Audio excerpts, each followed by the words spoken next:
Sir పేరుతో బీహార్లో చేపట్టినటువంటి ఓట్లెక్క మీద ఎన్ని వివాదాలు జరిగినా కరెక్ట్గా ఫాలో అయ్యింది. అందులో ప్రధానంగా తీసివేయబడ్డ వాళ్ళు ఎవరయ్యా అంటే చనిపోయినటువంటి వాళ్ళు, 2-3 చోట్ల ఓట్లు ఉన్నటువంటి వాళ్ళు, చనిపోయిన వాళ్ళు 25 లక్షలు, వాళ్ళ ఓట్లు అట్లాగే ఉన్నాయి.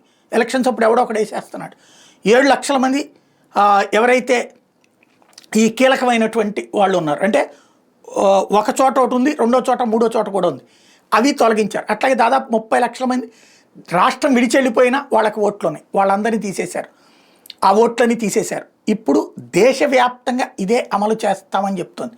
అదే జరిగితే ఆంధ్ర తెలంగాణ రాజకీయాలు, తెలంగాణ వాళ్ళకి నష్టమేం లేదు, ఒక నష్టం ఉంటుంది. ఆంధ్ర నుంచి సెటిల్ అయ్యి వెళ్ళి అక్కడ సెటిల్ అయినటువంటి వాళ్ళు వాస్తవంగా ఇదివరకు తెలుగుదేశానికి వేసేవాళ్ళు, తెలుగుదేశం కాంగ్రెస్లకి ఇద్దరికి వేసేవాళ్ళు. అయితే ఒక సామాజిక వర్గం కావచ్చు, కొన్ని ఏరియాల్లో మాత్రం పూర్తిగా తెలుగుదేశానికి పట్టుండేది. ఇప్పుడు అక్కడ వాళ్ళు మొన్నటిసారి 2 సార్లు బీఆర్ఎస్కి వేశారు. ఇప్పుడు వాళ్ళందరూ ఆంధ్రాలో మొన్న వచ్చి ఆంధ్రాలో ఓట్లు వేసిపోయారు మొన్న ఎలక్షన్స్లో.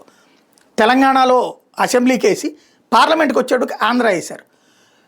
నెక్స్ట్ పార్లమెంట్ ఎన్నికల సందర్భంలో తేడాలు వస్తాయి, లేదా ఒకేసారి ఎలక్షన్ కనుక పెడితే చాలా పరిణామాలు మారుతాయి.